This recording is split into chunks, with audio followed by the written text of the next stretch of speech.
everyone who's watching. My name is Andy Silo Carroll. I'm the editor-at-large for 70 Faces Media, the company that owns My Jewish Learning, to the Jewish Telegraphic Agency, and the New York Jewish Week, and many other things. But for the purposes of where we are tonight, this is a My Jewish Learning event in cooperation with our partners at UJA-Federation of New York. And the theme is resilience. A lot's happened in the 18 months since October 7th, and our guest today is one of the people who are best equipped to lead us through some of the feelings and anxieties and hesitancy we have to even talk about the issues that we've been feeling over the last 18 months. Because Ayelet Gundar-Goshen is not only a practicing clinical psychologist and a journalist, but she's an acclaimed novelist. And as we're going to talk about in a few minutes, storytelling is the way we make sense of the world. And who better than to help us make sense of our world than a psychologist and a novelist? Just a little background. Ayelet is the author of Waking Lions, which is a New York Times Book of the Year. Her first novel, One Night Markovitch, won the Sapir Prize for Best Debut. And her most recent novel, The Wolf Hunt, is set in Palo Alto. Ayelet just spent a year in Stanford at the Taub Center for Jewish Studies at Stanford. She's back in Tel Aviv, but her latest book is set in Palo Alto and explores the racial and religious fault lines of the local community from the perspective of an Israeli expat.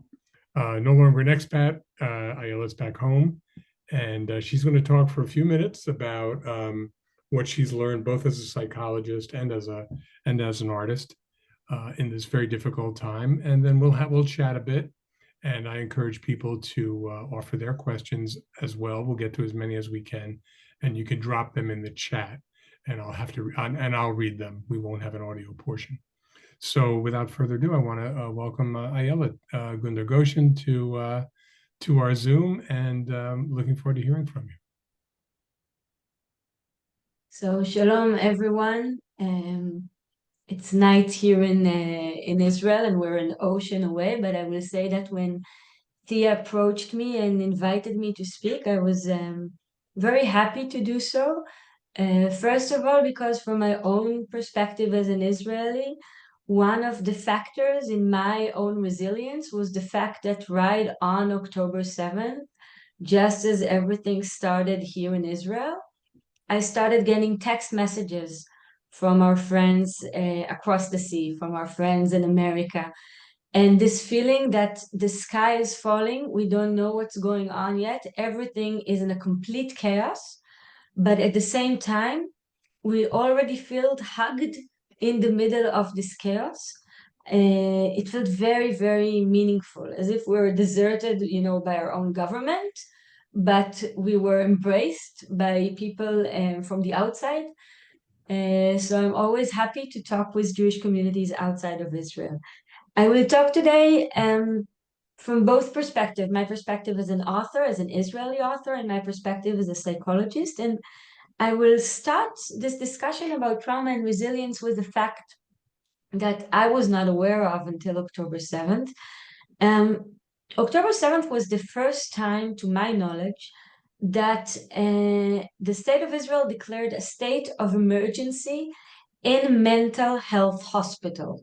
We had states of emergency declared on Yom Kippur War, for instance, on 73, in the regular hospitals. But the idea that mental health professionals are required not to leave the country, to return from vacations, to be summoned up on a Saturday, was something that never happened before. And I think the reason is that the amount of trauma that we met in October 7th and that we're meeting until this day was something that forced us to shift our discussion from talking about individual traumas to talking about collective trauma. So when we'll talk today about resilience, I won't just be talking in the individual level, but also a question that I find myself struggling a lot with is, what does it mean to have a resilience as a people?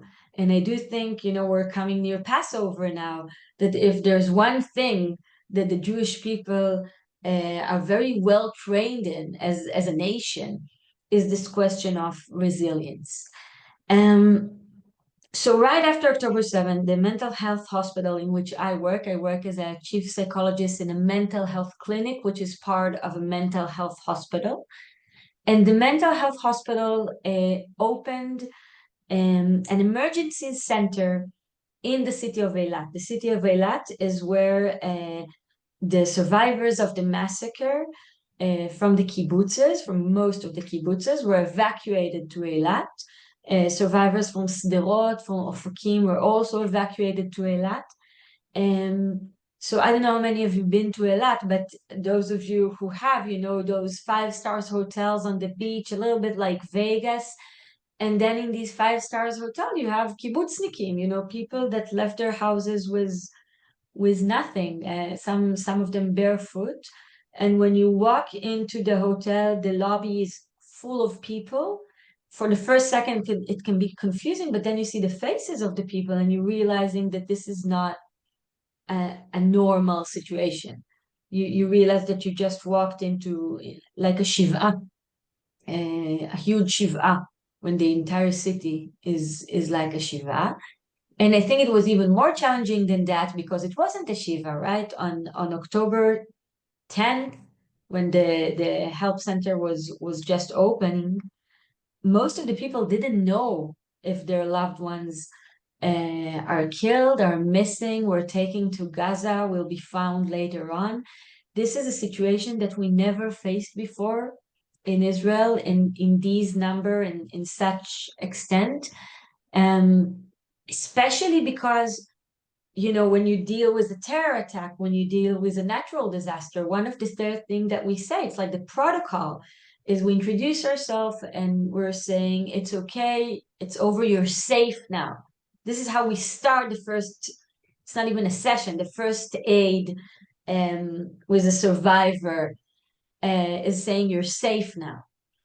We can't say that after October 7th. You can't come to people who were just evacuated from Nir Oz, for instance, and tell them you're safe now, because a third of the kibbutz was either killed or taken to Gaza. So you can't tell a member of one of the hostages' family that he's safe when his brother, mother, and 2 sisters are taken away, and nobody knows at that moment if they're alive or not.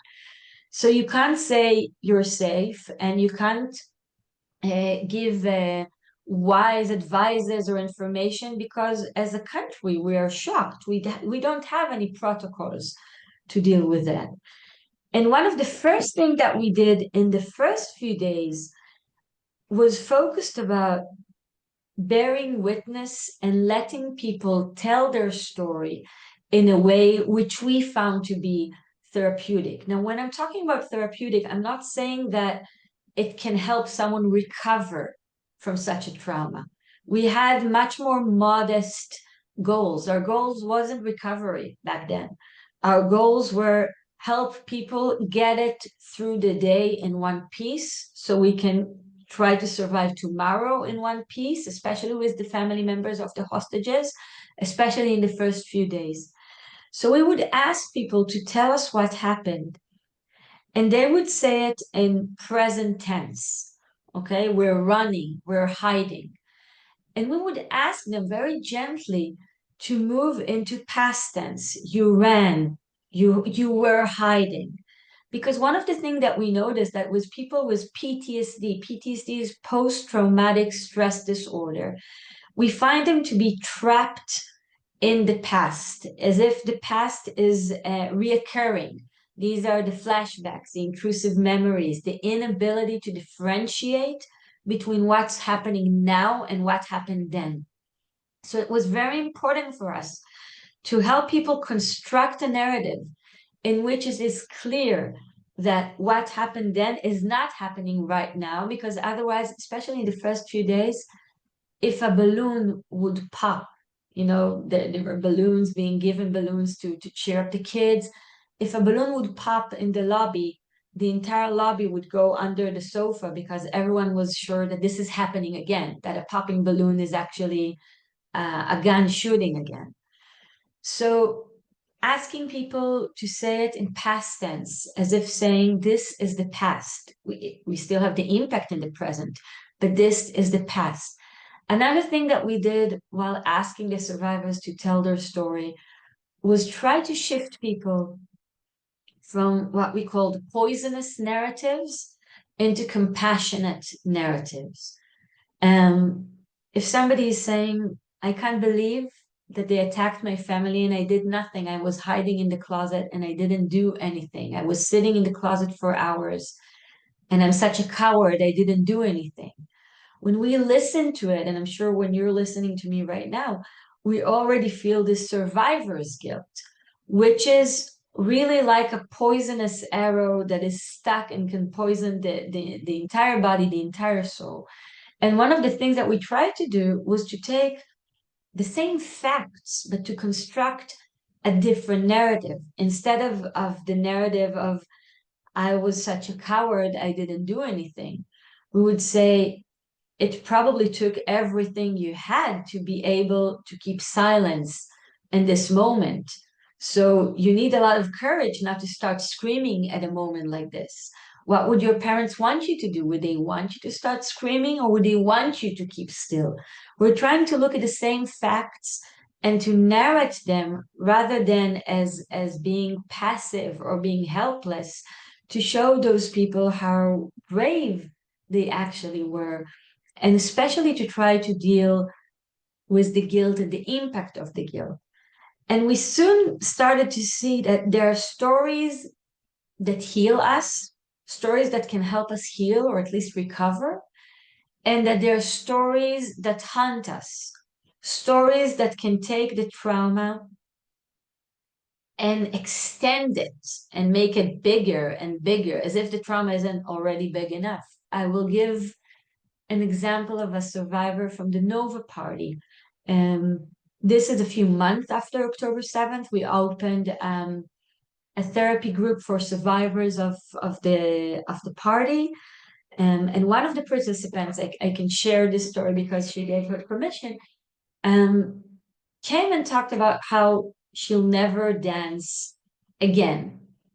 And another participant said, well, this is how you feel now, but this is not necessarily how you'll feel in 2 years from now, which is something that we discussed a lot when we're talking about storytelling, that we have to be able to write the next chapter after the trauma, that we're not willing to let Hamas dictate the final chapter in our lives or dictate, like to write us down as the victims, and that we want to be able to write, what happens next a year from now. So the other participant was using this method that we've been working with, and she told that woman, she told her, but you don't know it yet, you don't know how you'll feel in 2 years.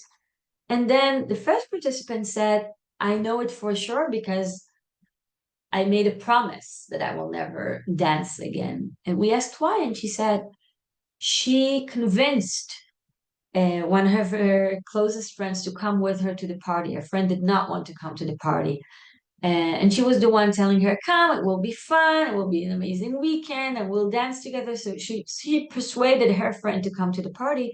And eventually her friend was killed in the party, and she's the one who survived. And she said that she will never forgive herself for persuading her friend to come to the party, and that she promised that she can't do it, because what kind of woman can go on dancing after something like that? And for me, looking at it from the perspective of a psychologist, I thought this is the ultimate example of a story that can haunt you forever, and of a poisonous narrative.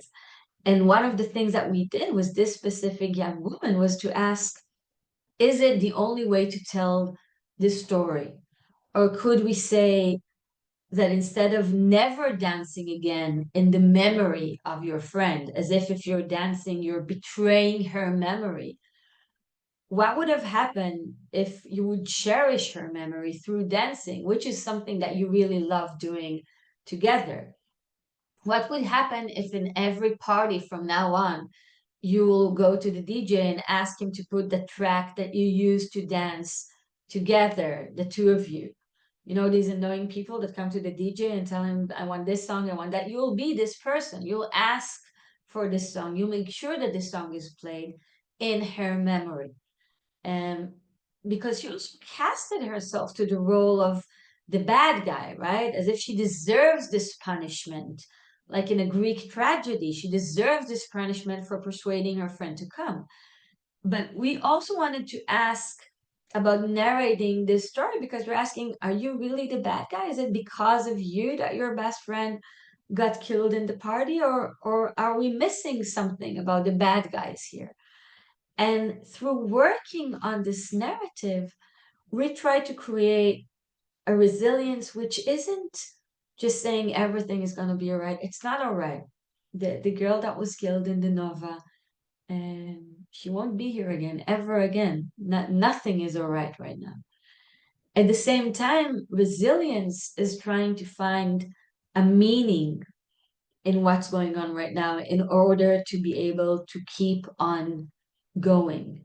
And one of the things we did was working with Viktor Frankl, Man's Search for Meaning, as the ultimate example of somebody who's being in the death camps and can find meaning through fantasizing at first. If you remember his book, he talks about how while being at Auschwitz, he's imagining himself lecturing about his experience in Auschwitz in front of students.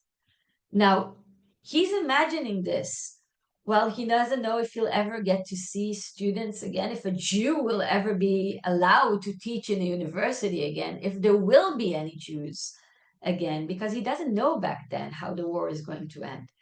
Right then, it's almost like a psychotic fantasy to be able to imagine yourself lecturing to students. But while diving into this psychotic fantasy, which later becomes reality, he's allowing himself the freedom that his guards are preventing him. He's allowing himself to imagine an existence which is different than what we have right now. And when we talk about resilience, I'm also thinking about the resilience of the people in Israel right now, people like me who are against the government, who are opposing Netanyahu, who are terrified not just by Hamas and the massacre of October 7th, but also by the loss of life in Gaza. And this question of, in front of everything that is going on right now, how can you not lose hope? How can you go on protesting and demonstrating and waking up every day, not giving up on this Zionist dream? But then I'm thinking, and it's interesting because when you think about the birth of Zionism, Herzl, before he became Herzl, he was a storyteller. Herzl was writing plays, not very good plays, but he was writing them. And I'm thinking maybe it took somebody who is capable of imagining something different than what we have right now. And not saying, okay, that's a psychotic fantasy, but saying maybe this psychotic fantasy can become reality if enough people will be willing to stand up for it. And I think I will stop here and open up for discussion with Andrew. That's great, Ayelet. Thank you so much. I want to, you raise Herzl. Is there something about the Israeli personality that's a particular challenge for someone in your field?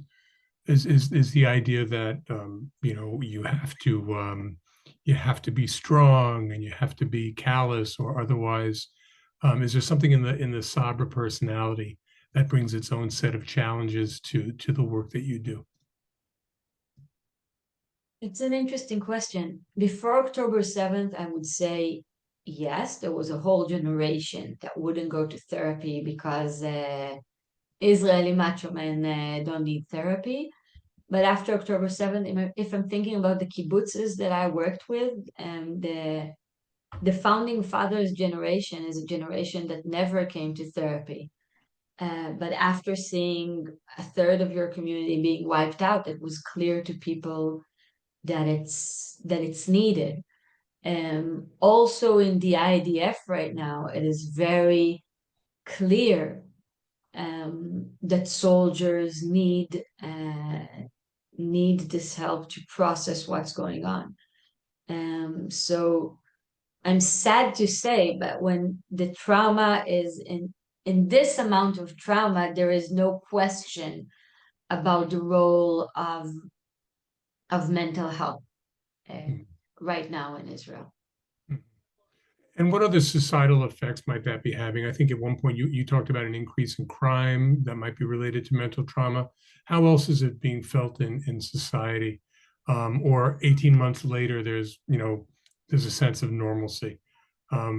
When you talk about those kinds of measures on a wider basis than just what you're seeing in your examination rooms.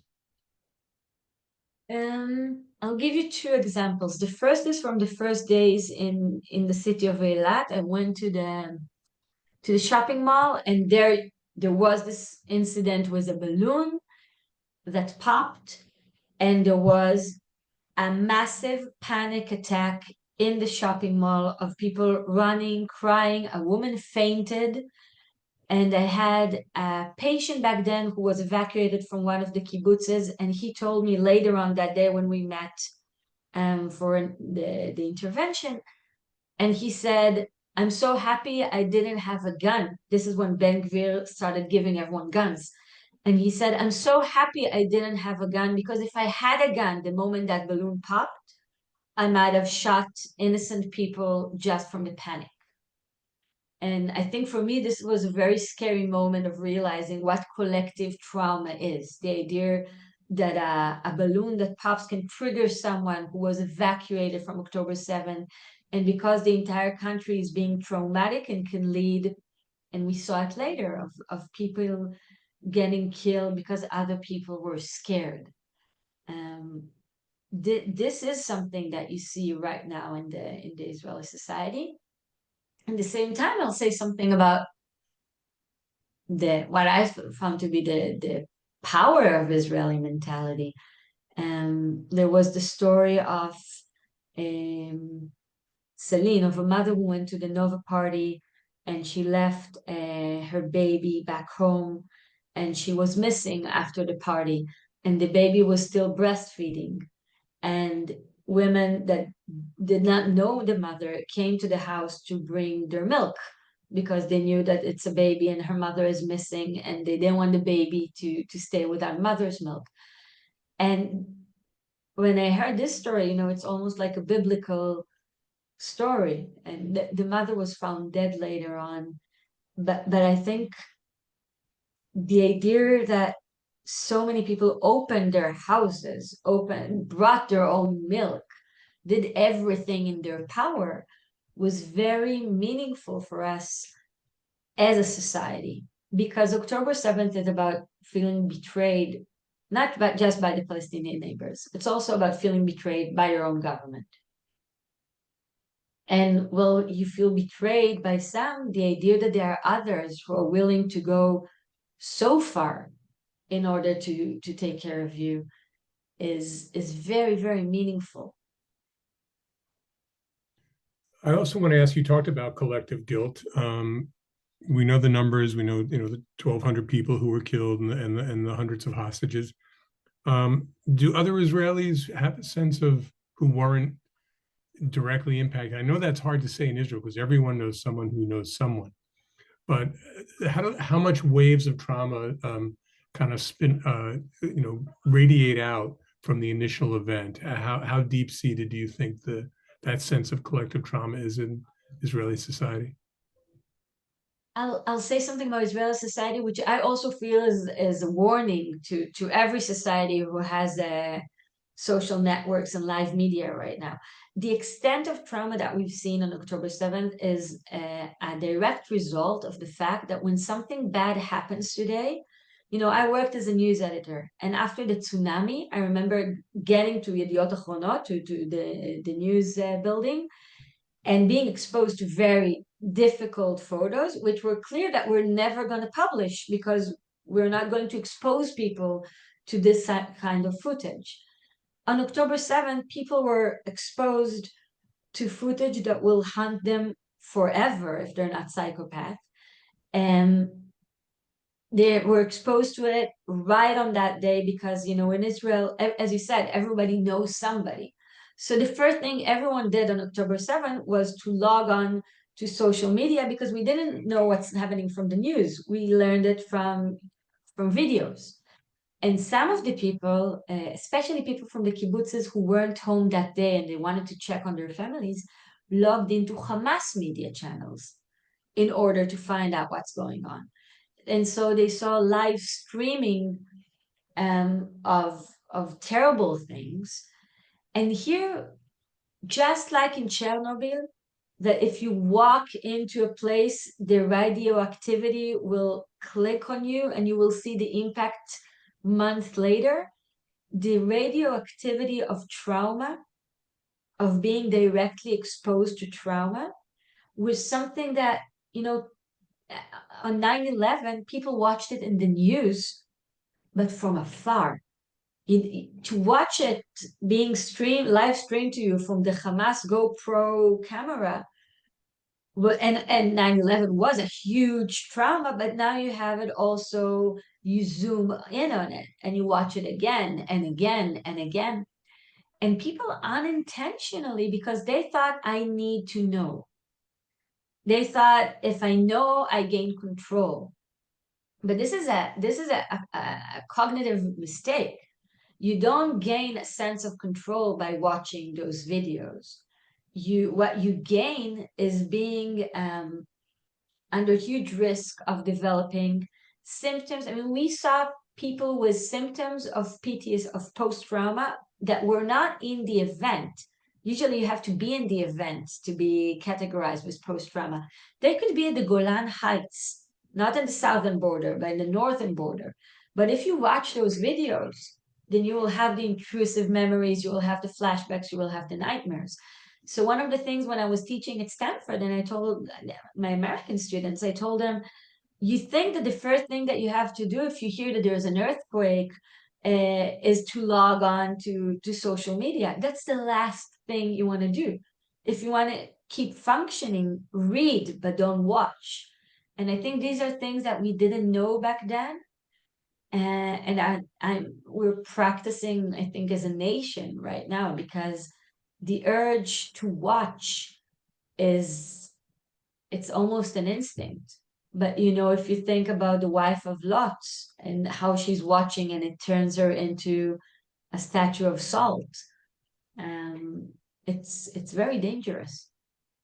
Yeah, it's interesting. I'm writing articles right now about movies and like the Nova exhibition that showed at museums around the country.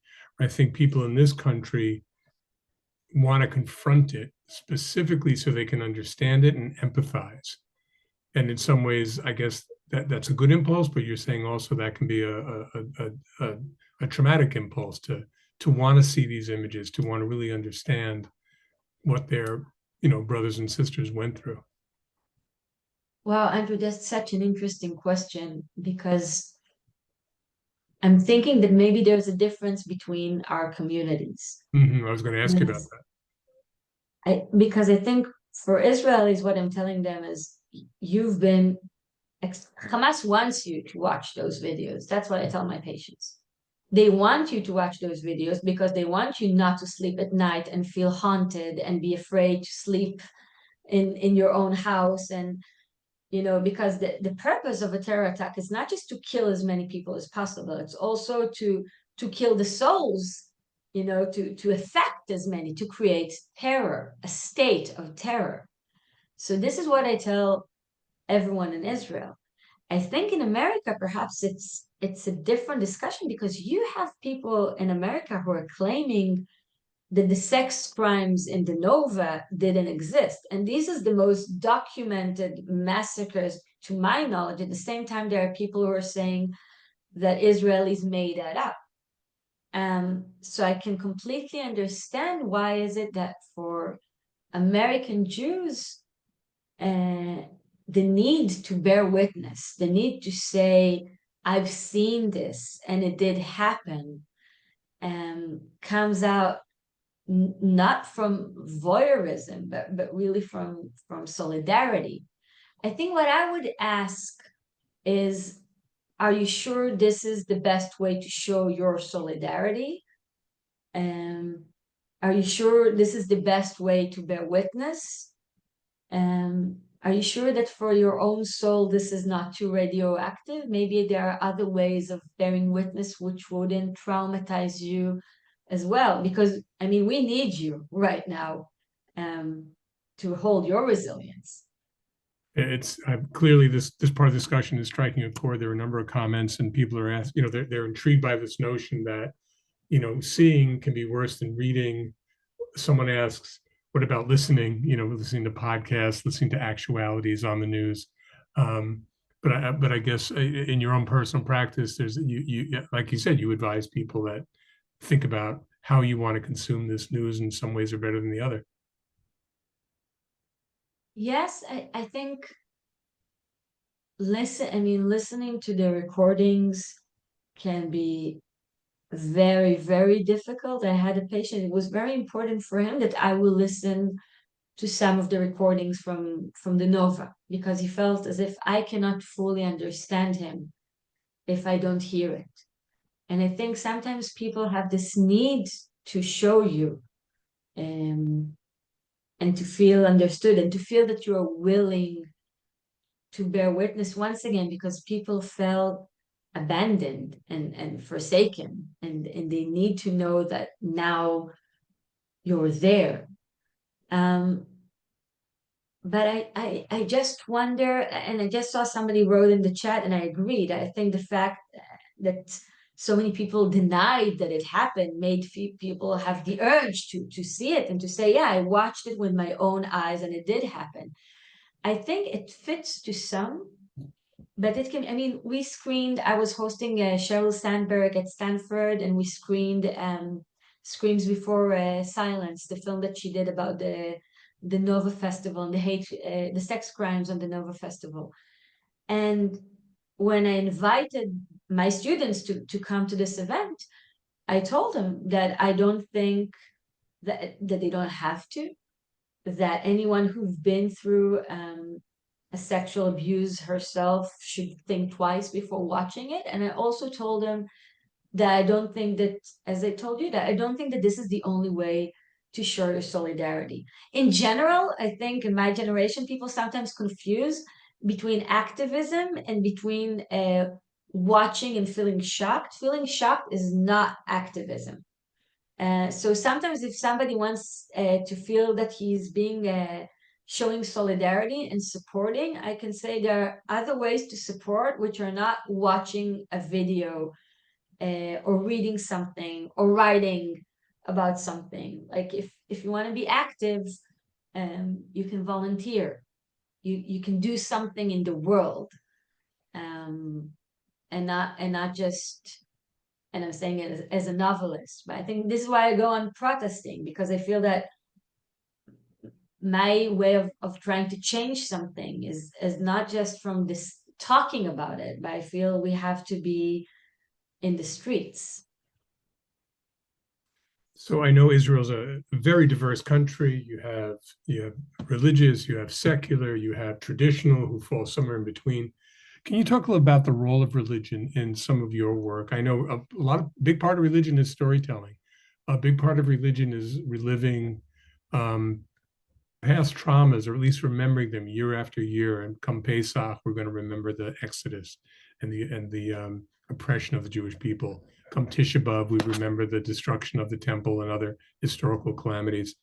Do you, in your storytelling work with patients and with your clinical work, how does religion come in as part of your practice? And I find myself both as an author and as a therapist thinking a lot about the Bible. I didn't grow up in a religious family, quite the contrary. My grandmother was a kibbutznik, But she was also a Bible teacher. She taught the Bible in a completely secular way, but with deep, deep, deep love. And I find myself turning into it a lot. I will give you one example. With the story of the flood and Noah, I remember thinking about it a lot back in COVID, but also now. The idea of, you have a huge trauma going on with the story of the flood, and the entire world is being destructed by the water. And then when you have the ark, and God commits that they will walk into it in pairs. And I'm thinking about the idea of how can you survive a flood? How can you survive a catastrophe? And the idea is that if you want to survive it, you want a community. You don't want to do it alone. And I'm thinking how I've been working with the teenagers back in COVID time in the Lakhtse War Department, and you can see that the difference between those who were very traumatically affected by the COVID and those who were managed to get out of it in one piece was this question of what happens to me when I'm surrounded by people. Is other people hell, or is other people salvation for me? Mhm. And I was thinking about the story of the flood because when I came to Eilat, to the one of the hotel, the survivors from one of the kibbutzes, the hotel, they really wanted to keep them feel safe and treated. And it's a five-star hotel, so they do the food and the laundry and everything for you. And then the people of that kibbutz, they said, we don't want you to do our laundry. We want to do our own laundry. We want to fold our own laundry. And the hotel manager was saying, no, we want to give it to you. And they said, you're not giving us anything when you're folding our laundry. We feel even more helpless and even more useless. We want to like go into the kitchen and make the dinner instead of having the cook making our dinner. And I remember that this specific community really touched my heart because I thought, this is really like Noah's Ark, the idea that they want to keep functioning as a working community. And the idea that only if we do this together, then we can maintain something of our own dignity. And so I have this example. And another thing that I'm thinking about is this question of about grief and about acceptance. There's this moment in the story of King David that he has a child being born from his love affair with Bathsheba, the first child before Shlomo HaMelech.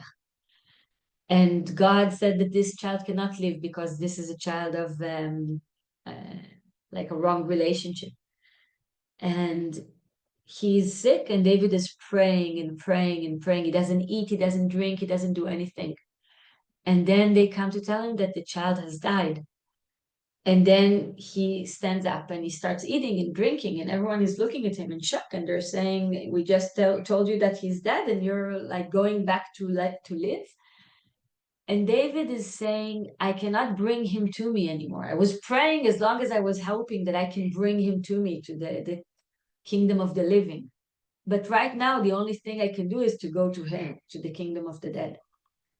And this idea of struggling as much as you can as long as there is hope, but accepting when there is no more hope and choosing to live rather than choosing to die with your own relatives.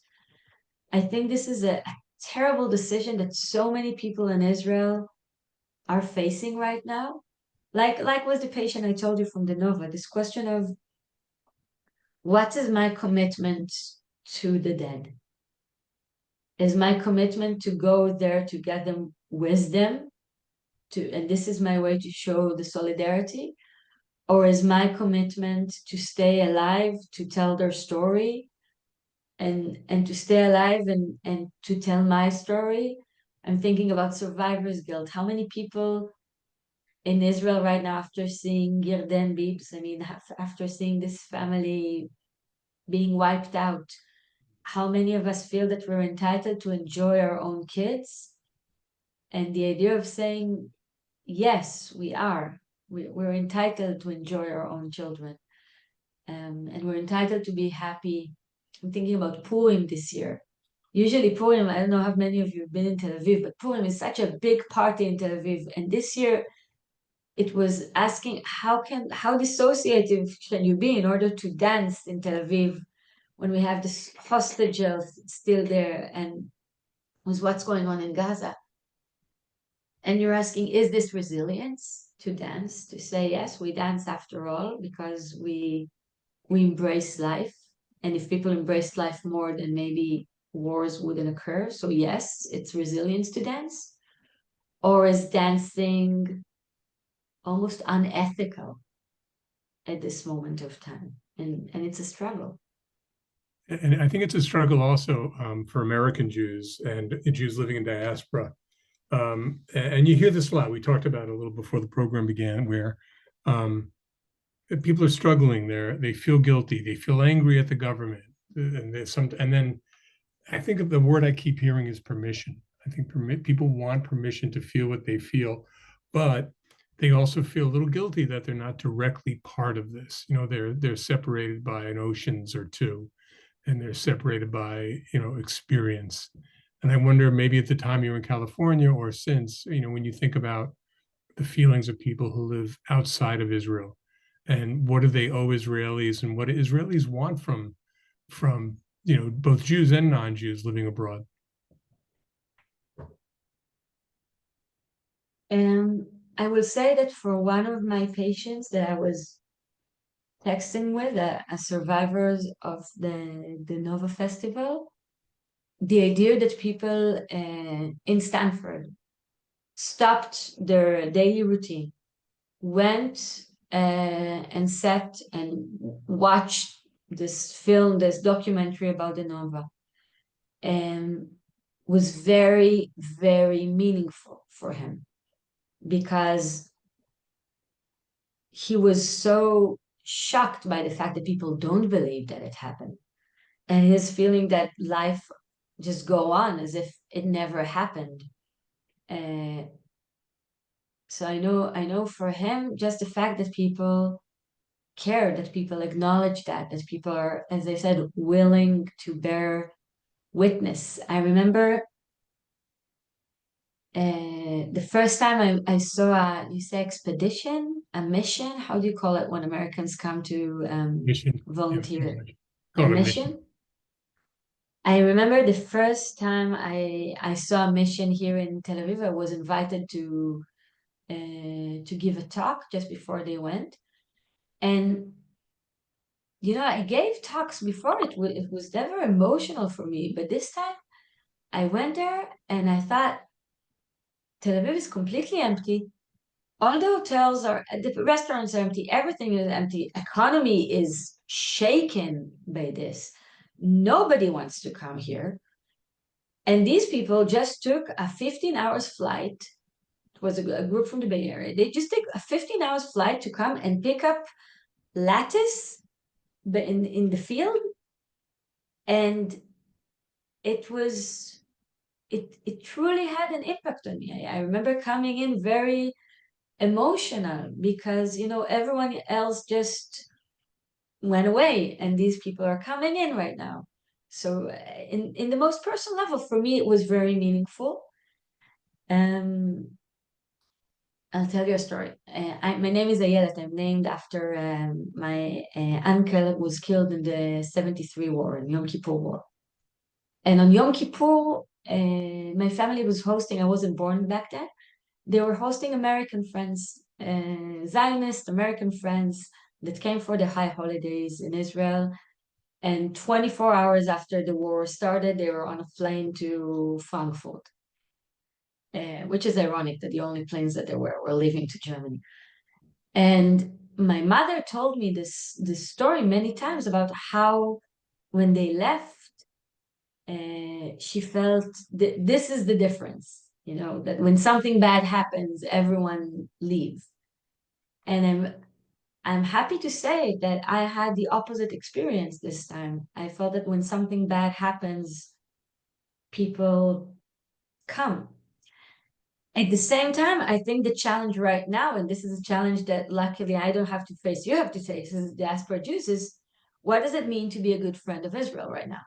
Does it mean that you have to embrace everything that the government is doing, or to talk about, to oppose it but silently because it's the dirty laundry, you don't do it outside of the, or maybe to be a good friend of Israel right now is to say, when your best friend is driving drunk, then you're telling him maybe you shouldn't drive right now, or maybe you should think about the speed that you're driving right now. I know for years American Jews, Zionist American Jews, did not feel okay to criticize Israel. And I wonder, because I have to say, as an Israeli right now, I'm not sure that this is the right perspective. But you're facing a challenge that I don't have to face, because the people I'm struggling with back home, none of them is saying that Israel shouldn't exist. You're facing right now between people who are saying that Israel shouldn't exist to people who are saying that Israel should exist and transfer the entire Palestinian population. So good luck to you, Andrew. Thank you. Yes, we definitely need it. There are a lot of good questions I want to get to, but there is one thing I wanted to ask you about, and I think other people are interested in, is tell me a little bit about your journey, and I'm not sure which direction it goes, from novelist to clinician or the opposite, and when did you make the fork, and when did they kind of come together?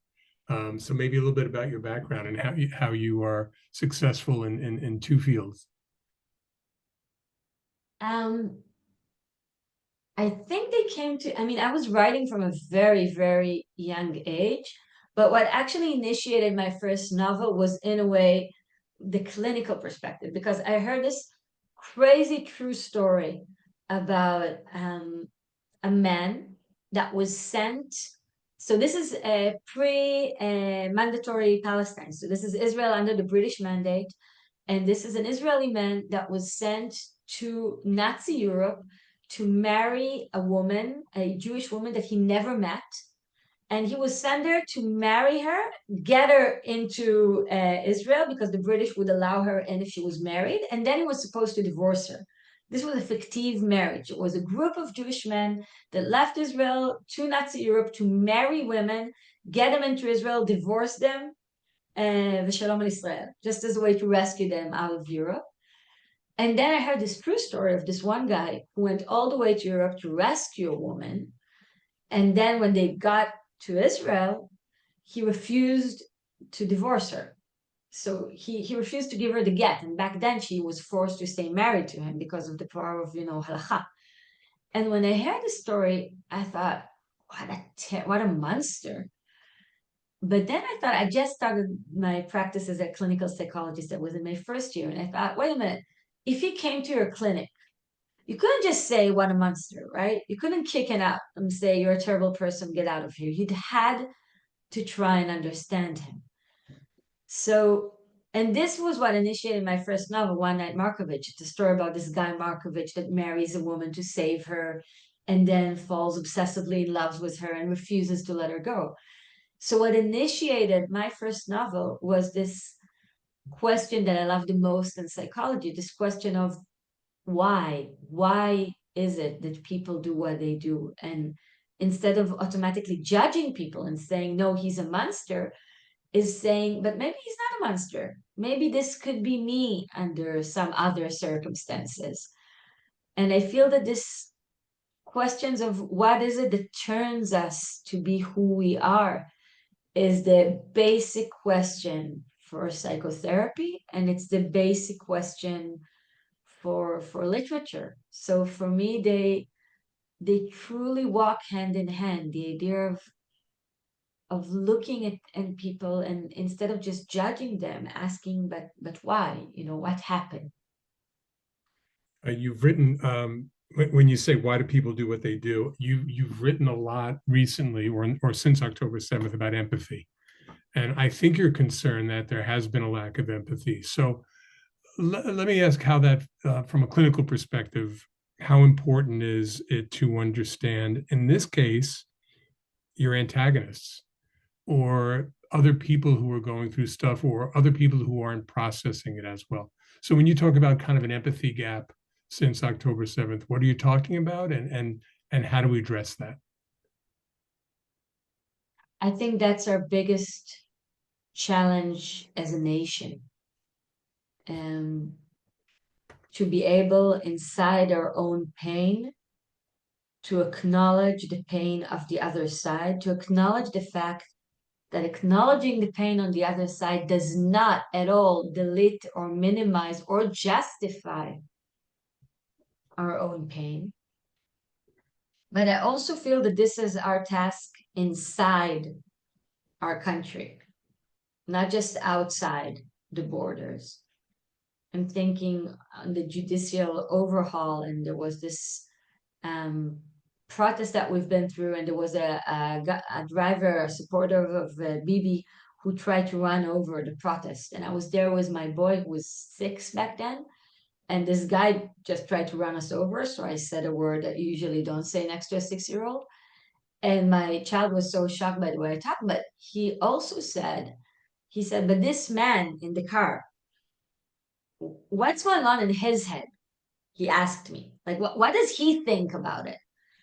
And I thought, wow, he just did his first literary act, his first literary action, not as a reader, but the idea of asking this person that almost drove us over. It's easy to say, he's a monster, but what's going on there? And I think the more we try to cancel our rivals and roll our eyes and call them fascists, that I'm also afraid of milchemet achim, of going into a civil war, and I'm thinking we have to practice it about the Palestinians, but we also have to ask what's going on here. How can we build bridges with the people that I find a huge risk to our democracy, but at the same time, these are my people. I have to be able to communicate with them. Thanks for that. There's a couple of questions about the collective experience of the Holocaust and how it might play into the understanding of someone like you working in Israel. What insights have been used within the Israeli context about how Holocaust survivors acclimate, how they either put the past behind them or how they incorporate the past into a livable life? And do you think about that in your work? Do you draw on scholarship that has looked into how insights from Holocaust survivors can help people who are surviving other trauma? First of all, yes, Dr. Daphne Shefet, who is a psychiatrist, who is the head of the clinic in my hospital that treats Holocaust survivors. She's also very, very active in the struggle of the family of the hostages. She draws a direct line between the concept of the bystanders, between the idea of people who are allowing bad things to happen because they don't care enough or because they're too terrified to move. And she sees a direct link between the two. I will say from my own experience, when I came back from Eilat after working with the survivors of October 7th, and I came back very shocked with my own secondary trauma from what I heard. My most meaningful encounter was with the partner of my grandmother, who is a Holocaust survivor, an American. He moved to America, then he came to Israel. He's a Holocaust survivor at the age of 96. And he saw how shocked I was when I came back, and he took me for a conversation, and he told me about what happened to him in the Holocaust. And he said, and look at me now. I love your grandmother. I love your family. I've built a family. You have to remember that too, that there is life after that some of the greatest people in his generations were people who did not let the trauma define them till the rest of their life. This person, he's a Holocaust survivor, yes, but he's also a professor from MIT. And he's also the best partner I could dream of to my grandmother. And he's also a loving grandfather. This is not the only identity that he's trapped in. And I think this is what I wish for the Israeli society, not to be trapped in the identity of the victim, because this is exactly what Hamas wants us to be. And I don't think we deserve that. That's a important and lovely statement. Thank you. Maybe this might have to be one of our last questions, but a number of people are asking, how does a mental health expert and someone who helps other people recover from these traumatic events help themselves? Where do you go for, your own mental health, and how do you recover from some of the things you hear on your rounds and in your, in your the emergency work that you've done? I did two things. One thing that I did with my staff was after I met a patient with survivor's guilt, another patient that didn't go out and didn't do anything. And I told her, no, you have to go out. You have to go back to listening to Taylor Swift and everything that you like, because this is activism. Going to life is activism. Then I left the room and I told it to one of my staff, and she said, yeah, when was the last time that you listened to music or went for a drink? And after she said that, I said, okay, we're going to do every week, all the psychologists from the mental health clinic, we're going to go for a drink, and we're going to leave a whole lot of money in a Tel Avivian bar because they're empty right now. And we won't feel guilty for drinking margaritas because we know that we need it in order to be able to come back to work tomorrow and continue doing what we're doing. Um, so I think this was an important thing for me. And another thing is I thought a lot about my grandmother. She lost her child in the War of 73. She lost her fiance in the War of 48 in the Independence War. She was severely wounded in the War of Independence in 48. And I'm here in her house right now. We're living in her house. She passed away. She was the most loving woman I ever met. And I remember thinking about her a lot for support and feeling her embrace. I mean, she's gone for 12 years, but I really felt her embrace on me the entire time. Well, I think that's a lovely, lovely note to end on. Ayelet, I want to thank you so much for your time, your insights, for your novels, which I recommend to everyone on the call. And I want to thank a few people. I want to thank our staff at My Jewish Learning, including Thea Wieseltier and Amy Starr, who've been doing all the backstage work. Thank you so much, as always, for your time. And thank everyone for listening.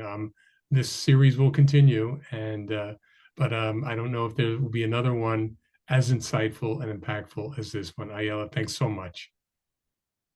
תודה רבה, לילה טוב.